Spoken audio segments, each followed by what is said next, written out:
জায়গায় যদি বিসমিল্লাহ পড়তে ভুলে যান, আপনার জীবনে বিপদ আসতে আর কিছু লাগবে না, বরকত কমতে আর কিছু লাগবে না। এই 3 জায়গায় যথেষ্ট।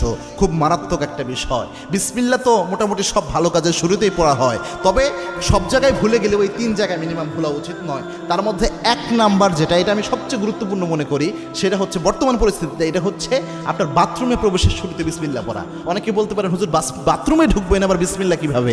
বাথরুমের শুরুতে তো আমরা আল্লাহুম্মা ইন্নী আউযু বিকা মিনাল খুবসি ওয়াল খাবাইস পড়ি, এটা না আমরা পড়ি। হ্যাঁ, এটার ব্যাপারে আল্লাহর হাবিব সাল্লাল্লাহু আলাইহি ওয়াসাল্লাম জানিয়েছেন, আল্লাহর হাবিব সাল্লাল্লাহু আলাইহি ওয়াসাল্লাম জানিয়েছেন, কোনো ব্যক্তি যদি বাথরুমে প্রবেশের সময় পড়ে আল্লাহুম্মা ইন্নী আউযু বিকা মিনাল খুবসি ওয়াল খাবাইস, এর ফজিলত হলো ওই ব্যক্তি বাথরুমে প্রবেশ করলে বাথরুমের মধ্যে যে দুষ্ট জিনগুলা থাকবে ওই ব্যক্তিকে দেখতে পাবে, কিন্তু কোনো ক্ষতি করতে পারবে না।